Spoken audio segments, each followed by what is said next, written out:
Especially నేను కూడా ఈ కమిటీలో మెంబర్ గా ఉంది. హరినాథ్ రెడ్డి గారు కమిషనర్ గా ఉన్నప్పుడు మేము వారి దగ్గరికి వెళ్ళి ఒక కమిటీ ఏర్పరిచి దాన్ని రిజిస్టర్ చేసుకొని అప్పుడు అతని దగ్గరికి వెళ్తే దీని గురించి చాలా కష్టపడ్డాం మేమంతా కూడా. ఫస్ట్ నేను ఇక్కడ మొక్కలు నాటి ఇచ్చే కార్యక్రమం కూడా చేశాము. ఇక్కడ డిఎస్పీ గారు కూడా ఇక్కడ వచ్చి వర్క్ చేశారు. దీని గురించి చాలా కష్టపడ్డాము. ఇక్కడ ఉన్న ఏరియా వాళ్ళంతా కూడా అందరు స్పాన్సర్ చేసి ఇంత చక్కగా ఈ రోజు ఇక్కడ ఏర్పరిచినాము.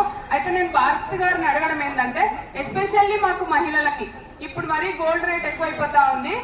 అసలు బయట పోవాలంటే చాలా, అసలు ఈ మొత్తం ఏరియాలో కూడా ఇది ఒక్క పార్క్ తప్ప వేరే పార్క్ లేదు.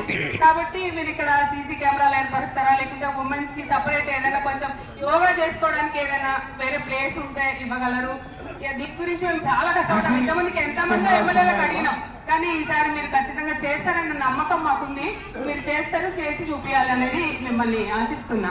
సీసీ కెమెరాస్ ఉన్నాయి, ఇంకేమన్నా షార్టేజ్ ఉన్నా మీ విల్ ఎన్ష్యూర్ అండి. అదే కాకుండా ఇంకోసారి మీకు చెప్తున్నా, కాంట్రాక్ట్ ఇచ్చినది వీఆర్ నాట్ అగైన్ మరి పని అంతా చేసిన తర్వాత వర్షం పడితే మరీ కాలువలు ఈ వాకింగ్ ట్రాక్ దెబ్బతీరాదు. కాంట్రాక్టర్కి ఎన్ష్యూర్ చేయండి, ప్రాపర్గా ప్లాన్ చేసుకొని ఏమి సిస్టమేటిక్ ఏం చేయాలి, ఏదో పెంచినాము వేసేసినామని కాకుండా what is the root cause, వర్షం పడితే ఎక్కడి నుంచి వాటర్ వస్తుంది, దాన్ని ఎట్లా డివేట్ చేయాలా, డ్రైనేజ్కి ఎట్లా కలపాలా అనేది కూడా ఎన్ష్యూర్ చేసుకోండి. ఎందుకంటే మరి అంత